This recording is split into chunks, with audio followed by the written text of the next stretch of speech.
You are listening to Perfectly Placed Podcast. Perfectly placed, right where you need it. Perfectly placed, go on and repeat it. Press play, stay close, you'll feel the spark. Perfectly placed, right from the start.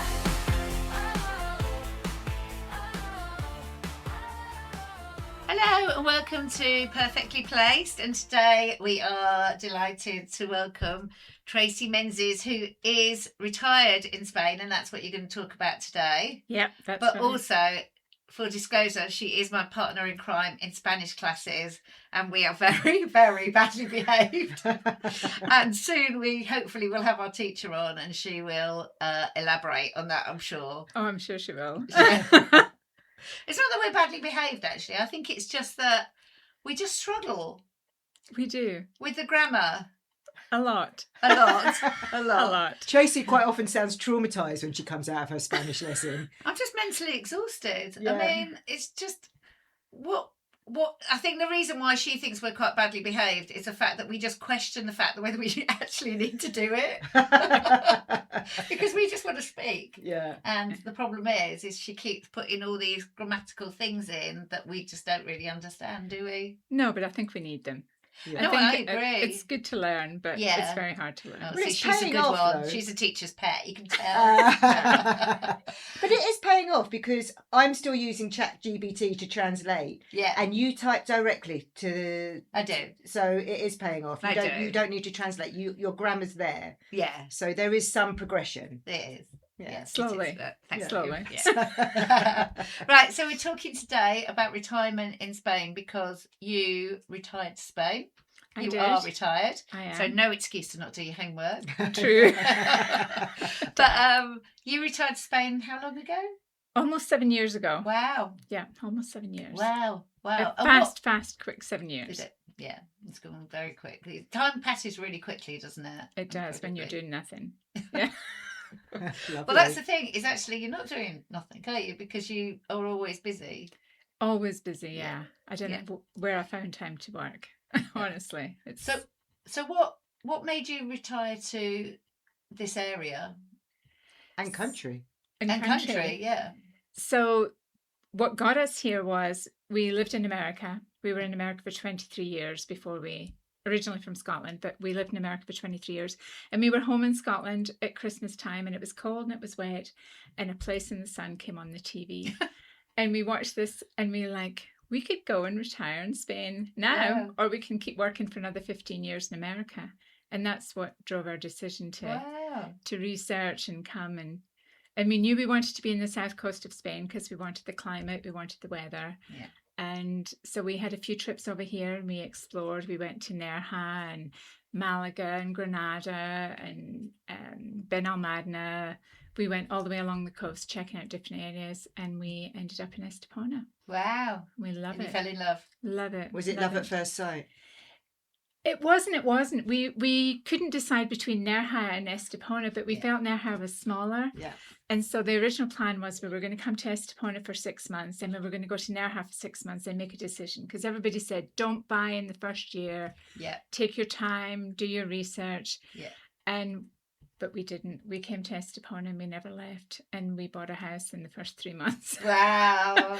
And no regrets. No regrets. No. Best decision we ever made. Yeah. Yeah. It's interesting because quite a lot of people choose Nerja and Estepona, Yeah. don't they? Well, I think they're quite very similar. Yeah. I think they're very similar. For me, I think Nerja is probably a lot more touristy Yeah, that's than what we felt. Estepona. It's more overtly touristy, isn't it? Mhm. But I really like Nerja, and I think they're very comparable. Yeah. Yeah. But choose Estepona, people. Yeah, I didn't like Nerja, but I got food poisoning. I went to Nerja, so I've Oh. got Bad memories. I've got a bad memory. Right, So when you were thinking about retirement in Spain, what did you imagine, and what is actually the reality? Well, we imagined we would just lie on the beach all day and Yeah. and things like that, just Typical. drinking coffee, just Yeah. doing nothing. But it's not. It's much more active. It's much more engaged with people and a lot more things to do than I even thought I would do. I'm doing things that I never imagined. I'm playing paddle, Yeah.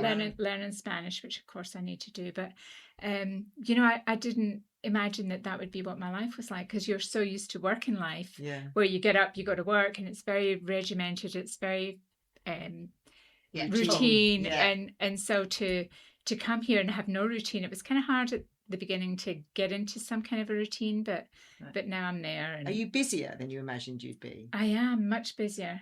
But saying that, though, you have much more time to do things. Yeah. Whereas before you would go grocery shopping, you're like, okay, I've got to get my list, and you run in, you run out. Yeah. But now you can like, oh, those tomatoes look nice. Oh, Yeah. let me check what that melon's like, Yeah.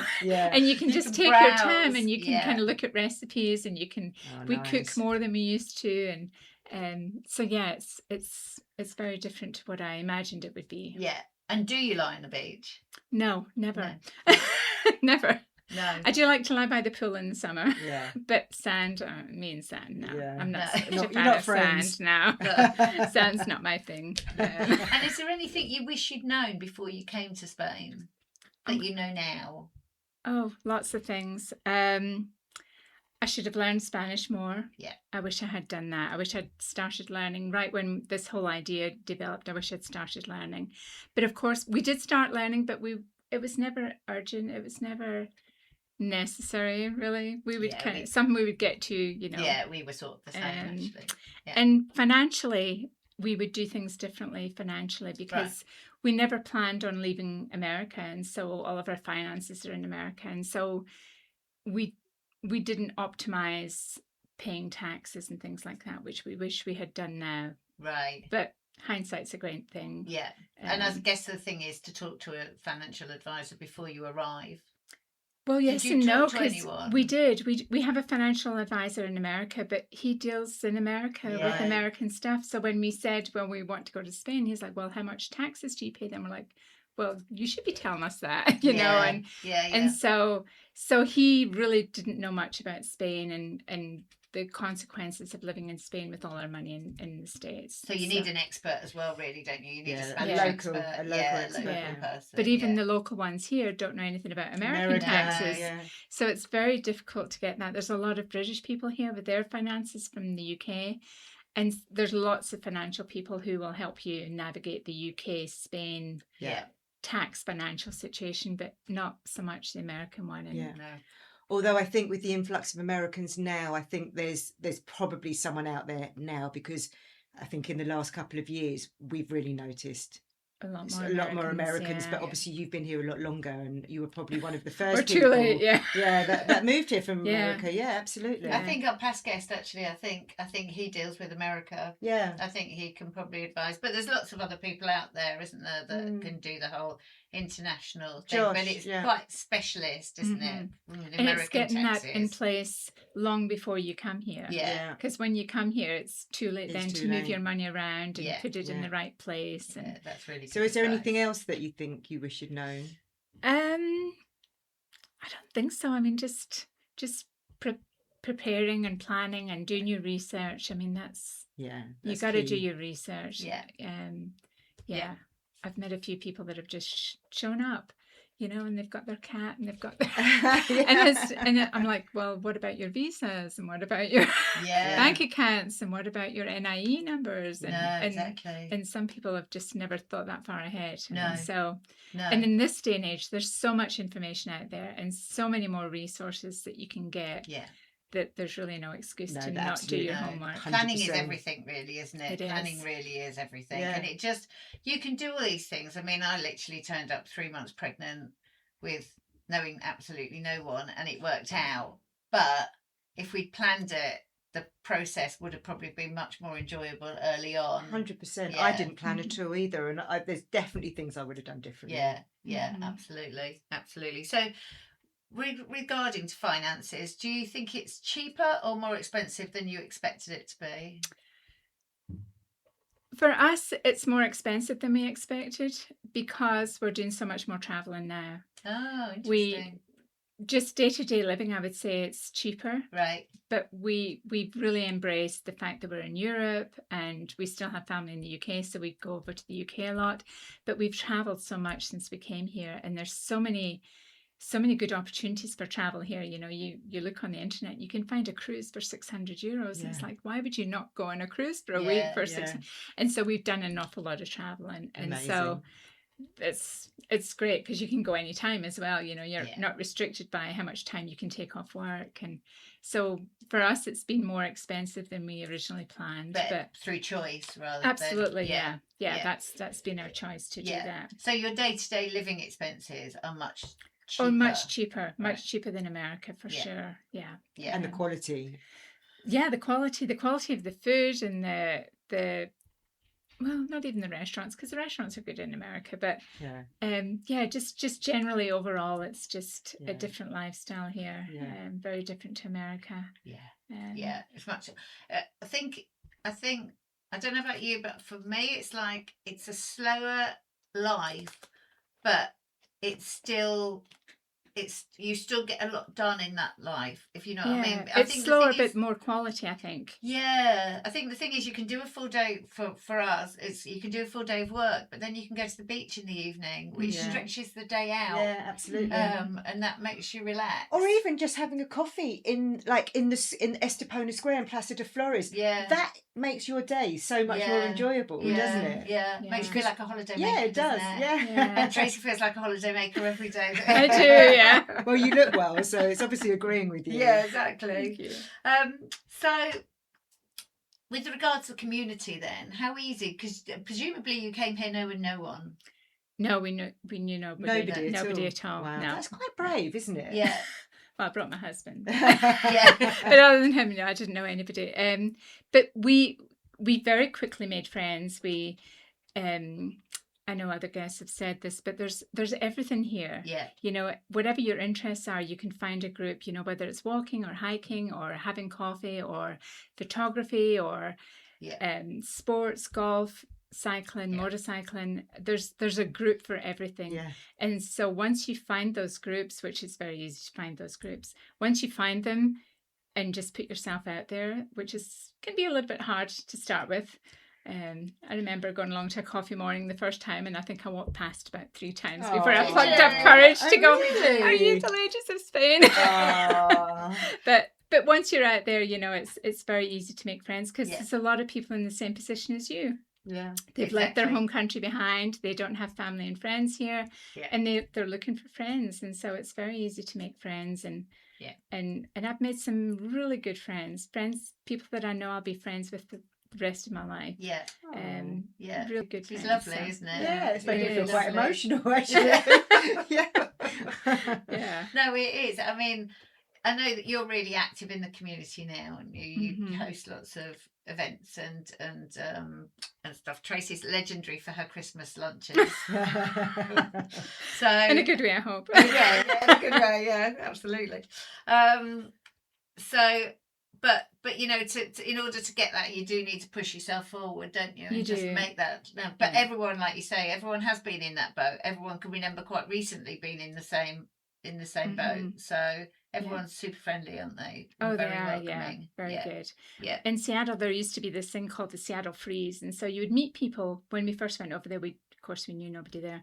And you would meet people and you would say, "Oh, let's go for coffee sometime." And everybody would say, "Oh, yeah, let's go for coffee, let's go for drink." But nobody ever followed through. Right. Wow. And it was, they had a name for it, it was the Seattle Freeze. And it wasn't that people were unfriendly, just people didn't have time or Yeah. Yeah. And whereas here you'll say, "Let's go for coffee." And they'll say, "Oh, tomorrow, does that work?" You know, and you're out for coffee with somebody you've met the day before. Wow. Or going for Yeah. a drink or having a dinner with them or Yeah. something, you know, it's a much different Yeah. atmosphere. And I think actually you forget once you've lived here for a while, you get used to how friendly and open everyone is. Yeah. Because it's an English speaking community. It's not just English, not just American. It's like English speaking from so many different nationalities. Mhm.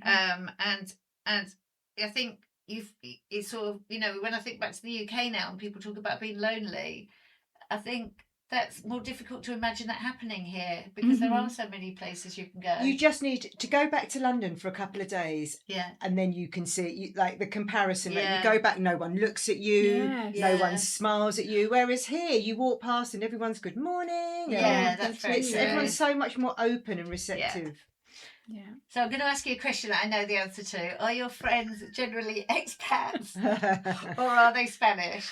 They're expats. I would love to have more Spanish friends, but it's very hard to have a real conversation with people when you don't speak the language. Yeah. And even though we've been learning for a while and we're getting better, it's still not that fluent conversation that I you think need it's to a have. confidence thing, isn't it? I think It's also cultural references. Yeah. You don't have, the jokes, it's the humour. Yeah. Because, my children are like born here and gone to school here.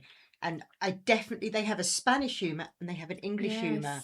And I think that if you're not born here, you haven't watched the TV programmes, you're just not immersed historically in the culture. And I think cultural references make it really hard to make deeper connections. I mean, we can all make connections, and because I know you're friendly with your Spanish teacher, but I do think that's what makes it harder. A lot of my neighbours are Spanish, and we chat. We'll have a little chat back and forward about the community or things that are happening, but that's the limit of the conversation. It's just a very short 5-10 minute conversation that we have, and that's my motivation, to be honest, for being fluent in Spanish, is because we have got Spanish friends, and I feel like you lose that depth of connection if you don't speak 100%. the language. And I went out for coffee this morning with one of my Spanish friends, and I literally must have had the same conversation 10 times, trying to make her understand what I was saying, but trying in a different way every single time. And I just think if I could just say it, and then the depth of the relationship would be deeper. But anyway, she's a good friend, and we get there. She tuts a lot, but she does tuts a lot. She won't listen to this because she can't speak English, which is great. I can actually just say, wherever she is, Tracey loves you really. Yeah, I do love her. I do. So, what's the best decision you've made since moving? The best decision we've made since probably buying our house, because the house prices have gone up so much. Yes. So we bought pretty early on, and that was a really good decision. It was the perfect house for us, and it checked all of our boxes. And so buying our house, I think, was probably the best decision. But and you're in a great area, so it's a good choice. Yes. I mean, that area now is Seggers, isn't it? It's so expensive. Yeah. But it's perfect to walk to the port in 10 minutes. We can walk into town in 30 minutes. Yeah. I mean, there's really shops, bars, restaurants, everything within walking distance. And if you went to the beach, you've got one of the best beaches there. The beach is right there. We can open the windows and listen to the waves. I mean, it's lovely. It's beautiful. It's got lots of outdoor space. And I'm not surprised you don't regret it, actually, because you did make a really good choice. Yeah, we love that. And so, what does home mean to you now? Oh, Estepona. Is it 100%? really? Yeah, that was said without hesitation. 100%. Yeah. We absolutely love it here. We wake up every morning and we're like, we're just living the dream. It's we're just having such a good time and just loving life here. There's nothing I can. Not that I could never say anything bad about it, because of course there's bad in everywhere you go, but there's way more good that overtakes any of the bad. The bureaucracy or the things like that. Things that are the dog poo on the streets, or, all of those things are just small things compared to the lifestyle that we have and the life that we live now. And your husband's a keen cyclist as well, isn't he? He's a very keen cyclist and motorcyclist, so he's on 2 wheels most days. I was going to say, because you found it easy to make friends. Do you think your husband has as well? He has more friends than me now, I think. Well, that's not true, but but no, he's got his cycling group, and so he's on his WhatsApp every day, like organising the next ride and who's going and where they're going and what they're doing, and then he has his motorcycle group, and it's the same with that. So he's made good friends too. It's all about that common interest, isn't it? Mm-hmm. That's what it is. Really. That's what brings you together. Yeah, it really is. But I do find sometimes men find it harder to integrate. So that's really positive to hear that he's managed to do that, and I think that's good for anyone that's listening and considering retiring in Spain. And I think for men, I think a lot of men they associate their whole entire being with their job and what they did. Absolutely. And so they don't say I'm retired. They're like, oh, I used to work at blah blah blah, and I used to be a whatever. Yeah, that's interesting. And that's what they do. And when we first came here, I thought, oh, Neil's going to get bored and he's not going to settle. And so I kind of said to him, what are you going to do? And he said, well, if I don't like it, I can go back to work. He was a software engineer, so he can go contracting. And so every now and again, I'm like, "Are you bored? Do you want to go back to work?" And he's like, "No, not yet." And it's been 7 years, so Yeah. he probably isn't going to do It's it now. probably unlikely, isn't it? But no, he got in there and he made friends and got on with it, and yeah, he loves it as much as I do. Yeah. That's So, brilliant. Final question. If somebody's listening and dreaming of retiring in Spain but feels nervous about taking the leap, what would you say to them? Just do it. Just do it. Just do it. Do your research. Come and visit. Come at different times of the year so Yeah. that you get a real feel for the place. Yeah. Check out different neighborhoods. Talk to relative. I can't say it in American. Realtors, estate agents, Estate us, agents, specifically estate us. agents, yeah. Specifically us Speak at to them Perfect that Place. know the neighborhoods. Yeah, They yeah. know the areas. They Yeah. know the property market. Yeah. They know where you should live depending on your lifestyle and whether Yeah. you're coming with kids or if you're retiring or Yeah. if you've got an elderly parent that wants to visit or Yeah. talk Yeah. to people, talk to as many people as you can about it, and Yeah. that's what I would recommend. But do your research first, but do it. Yeah. Do it. Don't wait for 10 years and then say, "I wish I had done it," Yeah. because Yeah. then it's too late. Yeah. No, that's really good. Yeah. That's really useful. Thank you so much for coming Yeah, today. Thank you for having me. This is fun. And I'll see you when we've done our homework. Thank you so much. And don't forget, if you really enjoyed this podcast, to share it and subscribe and share again. Thank you. Thank you. Bye bye. Perfectly